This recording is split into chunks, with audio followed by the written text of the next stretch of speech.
Welcome back. Another busy day at the office. A person from Germany, ordered a ready-made Nempnett Thrubwell, which I have dutifully put together. I do enjoy putting them together. It's always a lot of fun. So that's all ready to go. And I'm just packing that up. And I'm wandering around like the proverbial blue-arsed fly. I've got so many things I could be doing and should be doing. For example, there's also the reciprocating chronometer 1, and lots of people have very kindly on my Facebook page, Steamhead whatever, suggested, after a very nice person on YouTube, this channel in fact, called Peter possibly, suggested having this chain, the weight, not going down there, but having it going off to the side, with a bearing having it hanging over the edge, which I tried. I drew it and it looks really good. So I've asked lots of people on Facebook for their opinions. Which do they prefer? So far, I have to say, it's coming out over here, Peter's idea. So that's exciting. So I can't really do anything about that until I've left it a bit more time and decided what I'm doing. So that's on hold. I'm also waiting to get on with finishing Erin the American truck driver's Steampunk cab, the latest edition, which is on the other side of this, waiting for the great day of resurrection, hopefully imminent. The Timezone clock. So there's the clock with the map of the American time zones across the top, and she will control that, and it'll jump, because she's always driving around, it'll jump to the correct time zone, change the alarm time and whatever else. But don't get me talking about time. As you know, I have real problems with understanding it. And there's the control valve that will allow her to adjust the time, and that lovely, favourite thing, one of my favourite things, the first completely 3D printed thing that I've made using brass, copper and silver filament, sort of. I can't wait. And that's got the flickering flame effect in, that's going to be the alarm. I can't wait to get this mounted on the board, but because there's going to be storage behind it for freezer bags and such like, I need to organise it and design it very carefully. What I've got is a big sheet of ply, thankfully. Got lots left over. This is 3mm, and what I'm thinking about is sticking 2 sheets of this together, so it's 6mm, which I've experimented with and is really quite rigid and should be strong enough to support the clock and everything over over the width, which is quite wide, 580mm in all. I don't want to risk it being all wibbly wobbly because of the vibrations in the cab. It could shake itself to pieces, so I want it to make it as rigid as possible.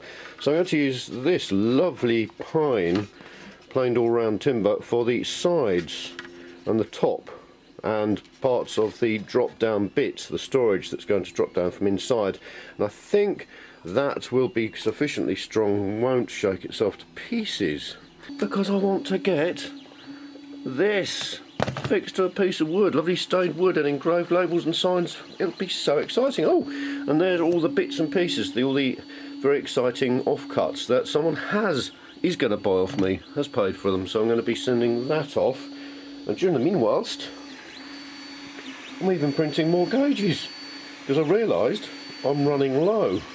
If we look at the stock cupboard drawer thing, smooth opening. Ooh. I've only got 2 of the ready, in fact I've sold one of them already, so I've got 1 ready-made one left and 2 of the kit ones. So let's get the old 3D printer grinding into action. Ooh, slow close. Time to stop prevaricating and get on with it.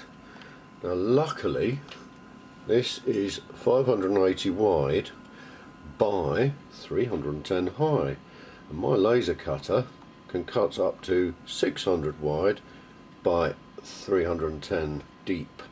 So what I'm going to do first, now I'm actually going to start it, is to cut out the sheets on the laser cutter, simply because it'll give a really nice dark edge, and why not? So I need to somehow adapt that to fit into this, and luckily the throat, that's the throat on my bandsaw is just under 320. Need to make it a little bit bigger, but there's not enough room for the plywood to go through, and I really can't be bothered to start on this last little bastion of filth that I still haven't sourced out. Entropy doing very well, thank you. So I'm not sure what I'm going to do. I may do some hideous thing like lift the cover up and then slide it through and go up and don't know. I'll have a think. Alright then, I will tidy it. And I've started doing so. It shows you how long this stuff's been here, because I remember that. And if any of you have watched the Florence the Automaton videos, you'll know that was something I made to fix her machine on. That's amazing. So that's at least two or 3 years that's been there. The wonders of tidying up. You can see a bit more carpet. And these things work beautifully. You just push down with your foot on one of them. And there's 2 swivel wheels at the front and 2 just straight wheels at the back, so you can steer it and move it around. So that's fantastic. I'll go ahead and cut up that wood into strips. If anyone's interested in getting one of these trolley things, it didn't come with a tool, it was separate, a lot later actually. It's completely adaptable, adjustable, both that way and that way, so it can fit a multitude of tools, machine tools, and it's made by John Wood. I've just cleaned the dust off the label. No affiliation, as always, but could be useful to someone. What on earth is this thing? I want to know where you put the electrotrickery. What are the wires or batteries? Oh well.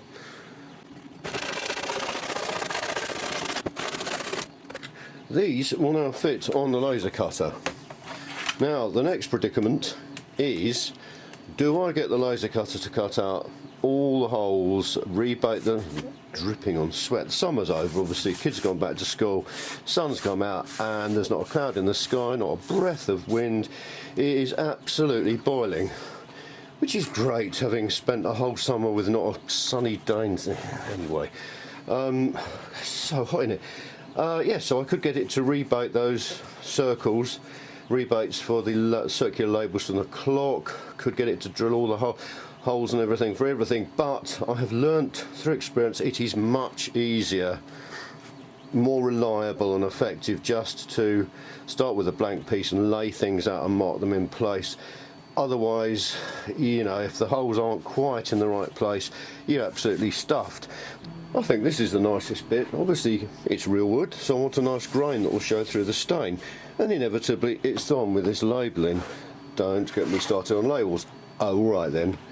It is a conscious decision, because I remember years ago I designed some labels for a particular machine or something, and I had to choose when I placed the order how sticky I needed them. Should they be removable? Should they be completely permanent? Should they be easy to... all these things. So it really annoys me, because this was bought from a wood yard. So it's not like someone's going to go in there, peel the label off and put a label for a nail on there to get it really cheap. Someone has consciously decided to make this the most sticky label ever, with really weak paper, because that's the other thing you choose. So that the only way to get it off, look, it's a joy when you get a corner and then the whole thing, oh, it's lovely. But no, so I'm going to have to do this, picking away at it, and then white spirit all the remaining glue off, and just hope that there's nothing left there to interrupt the stain. Well, there is the rectangle. You can see how closely it comes to the edge, because as I said, 310 is the actual height. So, and the great thing is, it should be absolutely square. That's what I'm concerned about. I know I can do it, because I've built lots of things manually, if you will, but I don't know. You get such a nice finish, and it's very easy with plywood to get very splintery edges that need sanding, and sometimes you get bits flaking off and stripping back over the bit you want of the front or back veneer. Whereas at least with a laser cutter, well, not at least, with the laser cutter, it will produce a beautiful cut, and I won't have to stone the edges, and that'll be fantastic.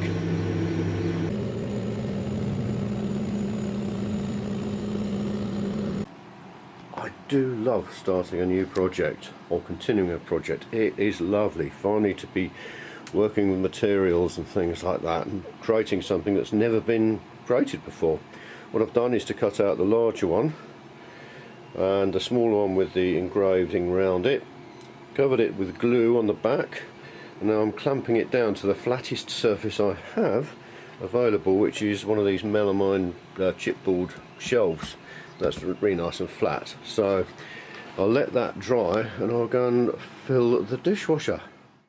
Now this is all very interesting because obviously I've cut out this piece and engraved those two lines, and then last night, flash of inspiration, how I could create some sort of mechanism that would allow the falling and rising storage part to lock into place and to be released using 3 holes and a little knob on one end that you pull out that's linked to one the other side to equally support the storage device, which is great, very exciting. It's so exciting when you come up with an idea that you think that's it, that's cracked it, after trying all sorts of other things.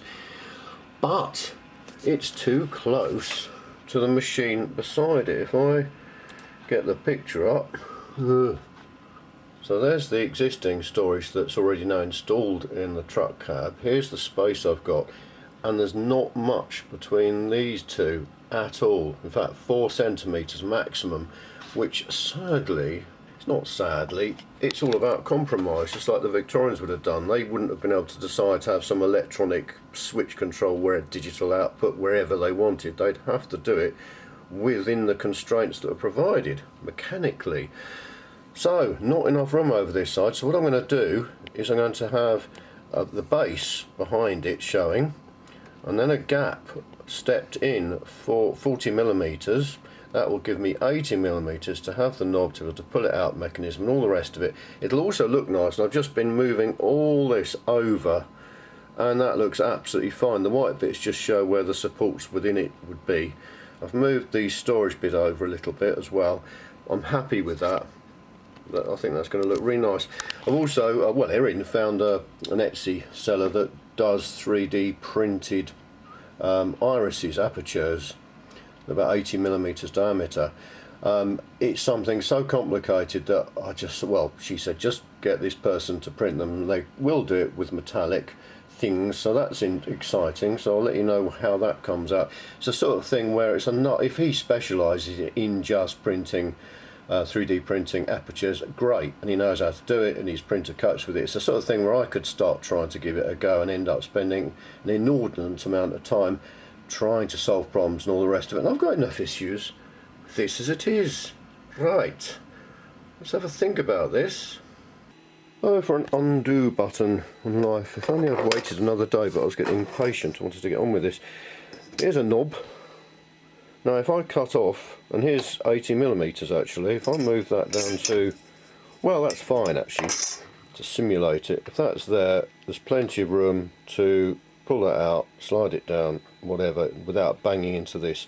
So that's great. So what I need to do, this is the front panel obviously, is to cut this off 40 millimeters and then engrave another one of these nice lines. So what's it doing now? Stop! Hang on a minute. Idiot comes to mind. I haven't actually downloaded this yet. Oh, God, Bennett. I'm so pleased that it started cutting essays in a fairly innocuous place. Right. Oh, it just shows you. Oh, I need more coffee. Oh, right. Start. Well, that's more helpful. Ah, yes. So it's engraving, and the engravings are actually stopping before they overrun the other engravings. That's a good start.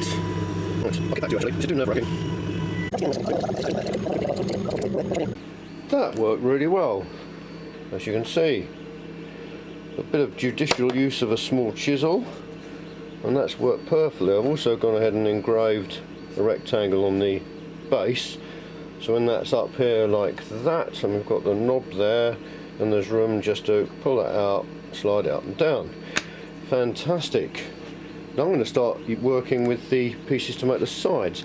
I'll get on with it and I'll get back to you when I've got something more interesting to talk about.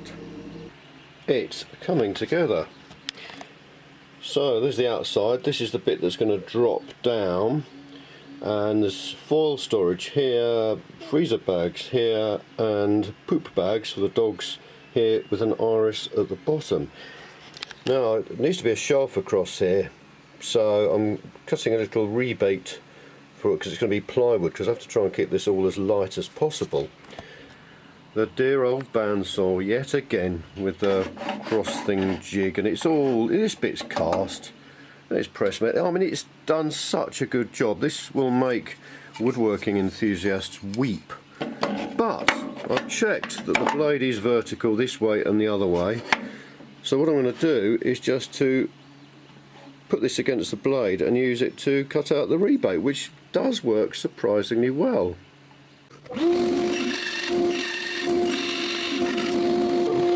Now, to finish this drawer storage, I need a rebate at the back so I can fix a sheet of plywood, not have it just glued and pinned onto the back, because that would be awful, it would look terrible. So I need a little rebate to cut out. If I had a lovely bench saw, no problem, but there comes a time in every project where you haven't got a bench saw of any quality where you have to resort to the router. Now, because of my newfound room in here, the space, I think I might leave this router screwed to this piece of plywood. Here it is underneath. My dear old router with homemade dust extractor, because this is so old they didn't provide that at the time. It just basically spins a cutter really fast. All sorts of different shapes of cutter you can get, cutters with bearings on, all sorts of things, and you can adjust the height. So I have set the height of this cutter so it sticks up 3.2mm above the level of this base, which is the thickness of the plywood that I want to use for the base. And then what I've gone and done, I've got a piece of wood, cut out a little slot in the middle and moved it so it sits about half the thickness of the wood, the side wood panels over.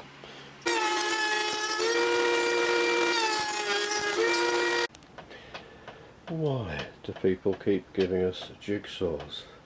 I ran out of space inside, and this wasn't even in the extension, this was in the lounge, I think. I've forgotten about this. What a shambles. It's just, I can feel another tidying project coming on. Anyway, let's try and unbury the bench saw. Now I can see it now. There's all the adjusters and things that I've had to basically bolt in place with one huge bolt there to get the motor, where's my hand, horizontal and this way and that way and everything else. They are just such fantastic tools. I've come out here because I just want to trim off 1.5mm from the edge of this, and I really haven't got any other tools, and using this will just be such a joy, and it'll be straight and square and clean, and you can't beat straight, square and clean. Let's get these cut. Oh, and by the way, the fact that I'm now making another lot is because I realised having used the router, getting too carried away with doing a video of it, and stupidly ran the wood along this way, so I ended up with a rebate that was 6mm deep, that 3mm, so absolutely useless because I want it to be flush with the back. I should have gone vertically along. Right, we'll give that a go now.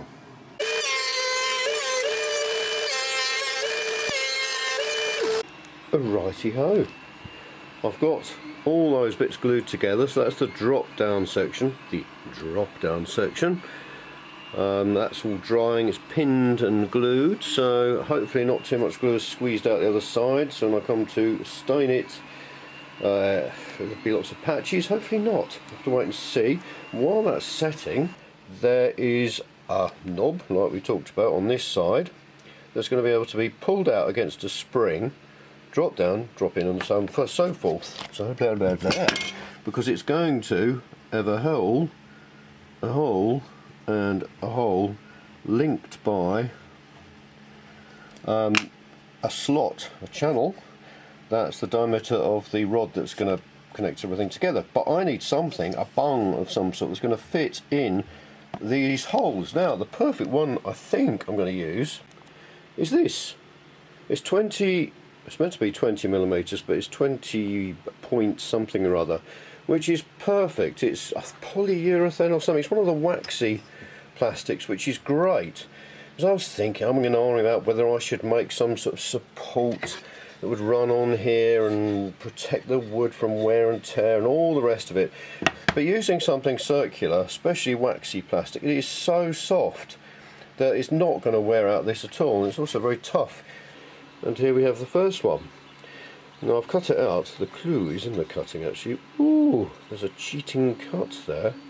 Because in the end I just thought I could use a jigsaw, but I wanted vertical sides. I wanted it to be nice and neat and standard, milling, routing or whatever. Too much of a faff. So in the end I resorted to the fabulous bandsaw again. What I did, set it up to 31. I'd calculated between this side of the blade, left side, and the thing, and then cut all that, and then twisted it round and that, and set it to 31 again. They're just so fantastic. And what I'll do with this bit at the end, yes, that's right, just suddenly thought, hang on, I'm going to fill in all this, but obviously I want that bit. Yes, it's been a long day and it's very hot. I'm going to use wood filler or a little slither of wood cut out, glued in there just to seal that across. That'll be fine. Well, the kids are home from school, so this is when I would take the dog for a walk. But it's 28 degrees centigrade. It is absolutely boiling. Like I said, probably about 10 times this video, how does it know? How does the meteorology know when the summer holiday starts so the clouds come over? When does the holiday end so the clouds disappear and we have full sun and a heat wave? Anyway, oh, I cut off another lovely use for the bandsaw, cutting down little strips of wood. They're glued in. And what I'm going to do now, because I can't take the dog for a walk, we'll take her later, is I'm going to start editing this video. So thanks very much for watching. I can't even remember all the stuff that's gone into it because it's covered all sorts of different things, hopefully which are interesting. I am sorely looking forward to later or tomorrow when this will all be dry, and zoink, that will be dry. I cannot wait. It's very exciting. But for now, thanks very much for watching.